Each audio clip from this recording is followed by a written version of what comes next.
नमस्कार दोस्तों, इस दिवाली पर हम न केवल धूल मिट्टी की सफाई करेंगे बल्कि उस अवैध कब्जाधारी की भी सफाई करेंगे जो हमारी ज़मीन पर, हमारे दुकान पर, हमारे मकान पर बिना किसी कानूनी अधिकार के, बिना वैधानिक अधिकार के अवैध कब्जा करके बैठा है। आप ऐसे व्यक्ति को किस तरीके से सबक सिखा सकते हैं, बहुत ही जल्द उससे अपना जो कब्जा है वो कैसे वापस ले सकते हैं, कैसे उस व्यक्ति को संपत्ति से बेदखल कर सकते हैं, सारी बातें इस वीडियो में आज मैं आपको बताने वाला हूँ। दो प्रभावी कदम, दो कानूनी कदम जिन्हें आप उठाकर उस व्यक्ति को आसानी से सबक सिखा सकते हैं। जानेंगे आज की इस वीडियो में। मेरा आपसे अनुरोध है, यदि आप चैनल पर पहली बार आए हैं तो आज ही हमारे यूट्यूब चैनल कानूनी बातें को सब्सक्राइब कर लें ताकि इसी प्रकार की महत्वपूर्ण जानकारी आप तक पहुँच सके। नमस्कार, मैं अश्मित कुमार आप सभी का हमारे यूट्यूब चैनल कानूनी बातें में स्वागत करता हूं।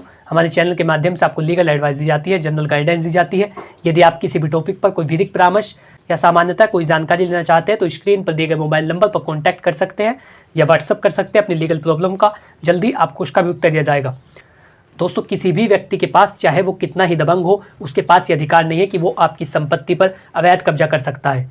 क्योंकि कई बार हम देखते हैं कि कोई व्यक्ति जो दबंगता के आधार पर आपके साथ मारपीट करके, दुर्व्यवहार करके, दबंगता दिखाकर आपकी ज़मीन पर या आपकी मकान पर, दुकान पर अवैध कब्जा कर लेता है। आप पुलिस वालों के पास एप्लीकेशन देते फिरते हैं लेकिन कुछ कार्रवाई नहीं होती, कोई भी आपकी सुनवाई नहीं करता, तो आप किस तरीके से कानूनी कार्रवाई करा सकते हैं? दोस्तों, सबसे पहले आपको काम करना होता है पुलिस वालों के पास एफआईआर दर्ज कराना। अब आप कहेंगे कि वो तो हम कई बार करा चुके हैं लेकिन कोई कानूनी कार्रवाई नहीं होती, तो आपको एक तरीके से, एक सिस्टमेटिक तरीके से एप्लीकेशन को दर्ज कराना होता है। ऐसा नहीं कि आप उसे लिख करके ले गए, वहाँ पर आपने जा करके दे दी, क्योंकि यदि आप दस्ती रूप से वहाँ पर एप्लीकेशन देते हैं तो ऐसे में कोई कानूनी कार्रवाई किसी प्रकार की नहीं की जाती, क्योंकि पुलिस वालों के पास भी इतना समय नहीं होता और वो ज़्यादातर ऐसी एप्लीकेशनों पर कोई कानूनी कार्रवाई नहीं करते।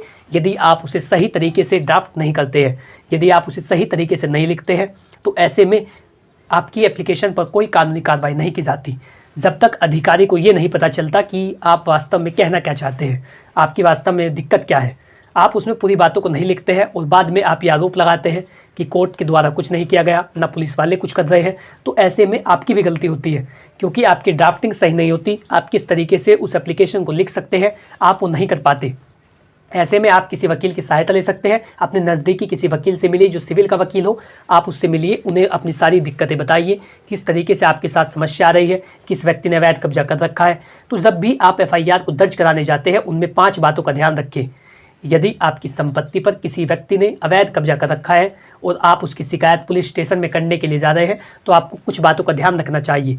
सबसे पहले आपको सबूत तैयार करने होते हैं, जो एविडेंस होते हैं, जो इस बात का साक्ष्य होते हैं कि आपका उस संपत्ति पर मालिकाना हक है, जो ये बताते हैं कि आप किसी संपत्ति के स्वामी हैं जिसके बारे में, जिसकी बाबत आप शिकायत कर रहे हैं। तो इसके लिए आपको सबूत तैयार करने होते हैं। सबूत के तौर पर आप बैनामे दिखा सकते हैं, जो आपकी रजिस्ट्री होती है, आपका जो रजिस्टर्ड बैनामा होता है आप वो दिखा सकते हैं। इसके साथ जो टैक्स की रसीद होती है आप वो दे सकते हैं, यानी जिनसे भी आपका मालिकाना हक उस संपत्ति पर साबित होता है, जिसके बारे में आप ये शिकायत करना चाहते हैं कि दूसरे व्यक्ति ने अवैध कब्जा कर रखा है। इसके लिए सबसे पहले आपको सबूत इकट्ठा करने होते हैं। सबूत इकट्ठा करके जब आप एविडेंस कलेक्ट कर लेते हैं उसके बाद उन सभी का प्रिंट निकलवाइए। उन सभी को इकट्ठा करने के बाद आप उस एप्लीकेशन के साथ लगाइए। दूसरा काम आपको करना होता है, जब आप एविडेंस को कलेक्ट कर लेते हैं उसके बाद पुलिस स्टेशन में जाना। जब आप थाने में जाते हैं तो लिखित रूप में और बहुत ही सही तरीके से अपनी एप्लीकेशन को ड्राफ्ट कीजिए, बहुत ही सही तरीके से उसे लिखवाइए। उसमें आप सबसे पहले ये लिखवाइए कि आप कौन है, आपका नाम व पूरा पता, आप कहाँ के निवासी हैं। दूसरी बात, विपक्षी जिसने अवैध कब्जा कर रखा है उसके बारे में लिखिए। तीसरा, उसमें लिखिए अपनी संपत्ति का विवरण, किस तरीके से आपकी संपत्ति किस मौजे में स्थित है, क्या उसका प्लॉट नंबर है, कितना उसका रकबा है, सारी बातें उसमें लिखिए। अपना नाम, विपक्षी का नाम और संपत्ति का विवरण, संपत्ति का पूरा विवरण। इसके साथ ही वो संपत्ति आपके नाम किस तरीके से आती है, उसकी पूरी टाइटल चेन क्या है, या तो वो आपको विरासत में मिली है या आपने उसे बैनामे से खरीदी है, आपकी सेल्फ एक्वायर्ड प्रॉपर्टी है, या आपको किसी व्यक्ति ने उसे गिफ्ट किया है। तो जिस तरीके से भी वो प्रॉपर्टी आपके नाम आई है वो आपको बताना होता है। आपको वहाँ पर ये दिखाना होता है कि आपका इस संपत्ति पर मालिकाना हक है। जब आप ये साबित कर सकते हैं कि आपका मालिकाना हक उस संपत्ति पर होता है तभी जाकर के कोई कानूनी कार्रवाई की जाती है। जब अधिकारी को लगता है, ऐसे उसे ड्राफ्ट कीजिए जिससे अधिकारी आपकी एप्लीकेशन पर कार्रवाई करने के लिए बाध्य हो जाए, मजबूर हो जाए। और इस तरीके से आप एप्लीकेशन को लिखिए जिससे कि सामने वाला व्यक्ति देख करके समझ सके। आपके लिए बड़ी चिंता का विषय है कि किसी दूसरे व्यक्ति ने आपकी संपत्ति पर अवैध कब्जा कर रखा है, तो उसकी ड्राफ्टिंग सही तरीके से कराइए। अपना व विपक्षी का नाम और संपत्ति का विवरण उसमें सही तरीके से लिखिए, लिखित रूप में उसे लिख करके थाने में जमा कीजिए। या यदि आपको लगता है कि पुलिस वाला बाई हैंड जो आप एप्लीकेशन दे रहे हैं उस पर कोई कानूनी कार्रवाई नहीं कर रहा है तो उसको डाक के माध्यम से वो एप्लीकेशन भेजिए। ऐसे में क्या होगा, यदि आप डाक के माध्यम से एप्लीकेशन भेजते हैं, अपनी जो शिकायत है वो भेजते हैं, तो ऐसे में आपके पास डाक की रसीद होती है जिसे आप उच्च अधिकारी को दिखा सकते हैं। आप ये कह सकते हैं कि मैंने पूर्व में भी शिकायत कर रखी है लेकिन कोई कार्रवाई किसी प्रकार की नहीं की गई। लेकिन यदि आप दस्ती तरीके से बाई हैंड उनको एप्लीकेशन देकर आते हैं तो इसका आपके पास कोई प्रूफ नहीं होता।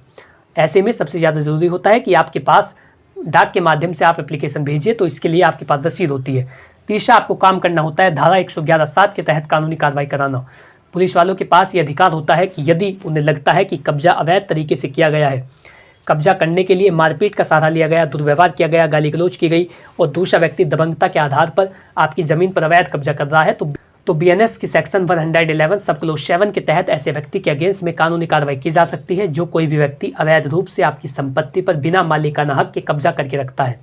ऐसे में उसके अगेंस्ट में क्रिमिनल कार्रवाई की जाएगी क्योंकि उसके पास कोई भी वैधानिक अधिकार नहीं है कि वो आपकी संपत्ति पर अवैध कब्जा करके रखता है।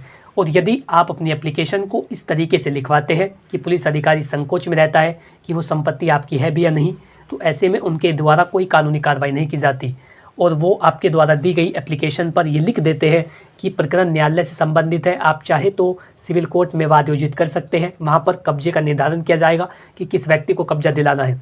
तो ये तब होता है जब आप स्पेसिफिक रूप से ये बता नहीं पाते, आप ये नहीं बता सकते कि वो संपत्ति आपके नाम किस तरीके से आई है, आप उसकी ड्राफ्टिंग सही तरीके से नहीं कराते हैं। आपको अपनी एप्लीकेशन में इस बात को मेंशन करना अनिवार्य होता है कि वो संपत्ति आपकी है, आपका मालिकाना हक उस संपत्ति पर है और जो दूसरा व्यक्ति है उसके पास कोई भी वैधानिक अधिकार नहीं है और आपको बिना किसी कानूनी प्रक्रिया का पालन किए आपको उस संपत्ति से बाहर निकाला गया है। मारपीट करके, दुर्व्यवहार करके, जैसा भी आपके साथ किया गया हो उससे संबंधित आपको साक्ष्य देने होते हैं। और यदि आपको धमकी दी गई है तो आपको धमकी के सबूत देने होते हैं, जिसके लिए आप कॉल रिकॉर्डिंग का यूज़ कर सकते हैं। यदि उस व्यक्ति ने आपको फ़ोन पर धमकी दी या किसी गवाह के सामने धमकी दी तो आप उस व्यक्ति को उसमें गवाह बना सकते हैं, किसके सामने उसने आपकी संपत्ति पर अवैध कब्जा किया। ये सारी बातें आपको एप्लीकेशन में लिखवानी होती है। इसके साथ ही आपके पास कोई फ़ोटो होता है, वीडियो रिकॉर्डिंग होती है, ये सारी बातें सबूत के श्रेणी में आती है। यदि आपके पास ये सब होता है तो पुलिस वाले बिना किसी न्यायालय का आदेश लिए उस संपत्ति से अवैध कब्जा खाली करा सकते हैं। इसके साथ ही आपको ध्यान रखना होता है कब्जा खाली करवाने के लिए आपको क्या करना है, उससे ज़्यादा ज़रूरी होता है कि कब्जा खाली कराने के लिए आपको क्या नहीं करना है। यदि आप उस व्यक्ति के साथ मारपीट करते हैं जिसने अवैध कब्जा कर रखा है, यदि आप उसके साथ गाली गलौज करते हैं, उसे धमकी देते हैं, तो ऐसे में उल्टा आप ही के अगेंस्ट में कानूनी कार्रवाई हो सकती है।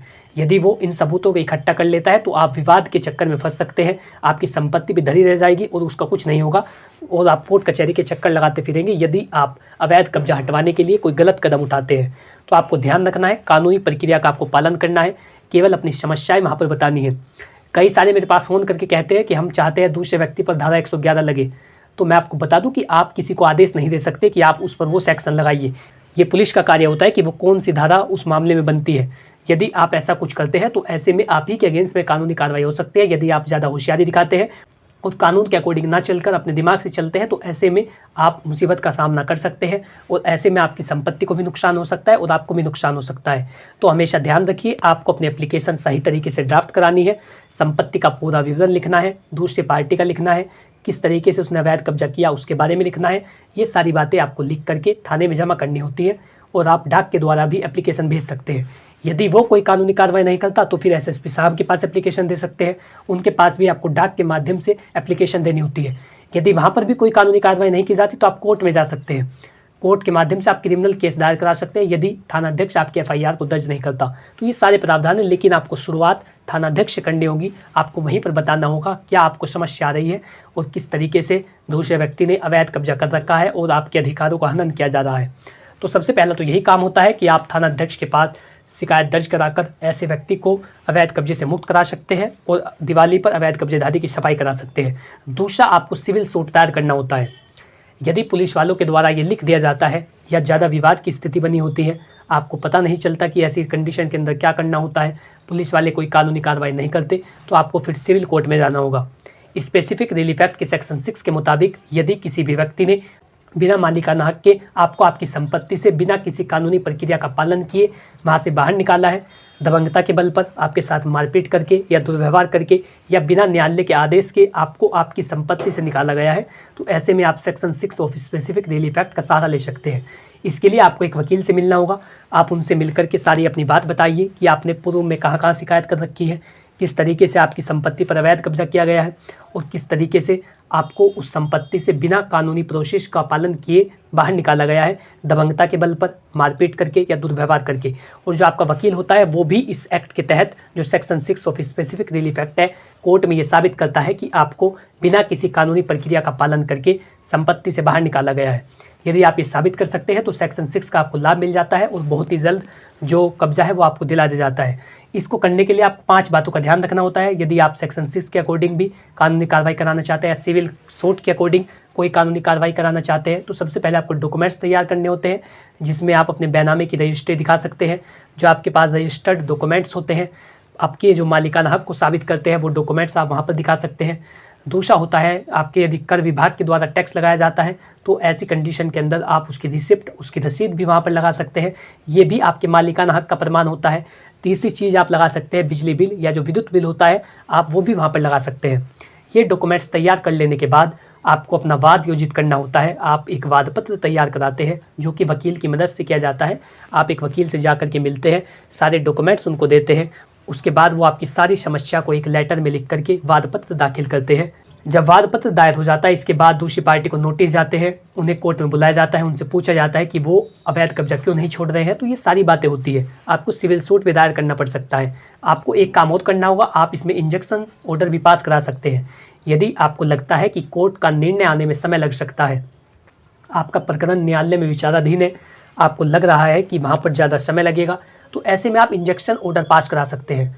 कोर्ट के द्वारा अस्थायी आदेश दिया जाता है और अस्थायी आदेश में दूसरे पक्ष को ये नोटिस जारी किया जाता है कि वो इतना कोर्ट में निर्णय चल रहा है, इतना कोर्ट में प्रोसीडिंग चल रही है, इतना वो व्यक्ति भी उस पर कब्जा नहीं करेगा और किसी तरीके का उसके अंदर कोई निर्माण नहीं किया जाएगा। यदि आपको लगता है कि कोर्ट का निर्णय आने में समय लग सकता है और ऐसे में दूसरा व्यक्ति आपकी संपत्ति को नुकसान पहुंचा सकता है, तो आप इंजंक्शन ऑर्डर पास करा सकते हैं। उस व्यक्ति को तुरंत और बहुत ही जल्द आदेश जारी किए जाते हैं कि वो संपत्ति को खाली करे। फिर इतना कोर्ट का निर्णय आता है, उस संपत्ति पर कोई भी काबिज नहीं रहता। चौथा काम आपको करना है, दूसरे पार्टी को नोटिस देना। इस प्रक्रिया को शुरू करने से पहले आप उसे एक नोटिस के माध्यम से बता सकते हैं।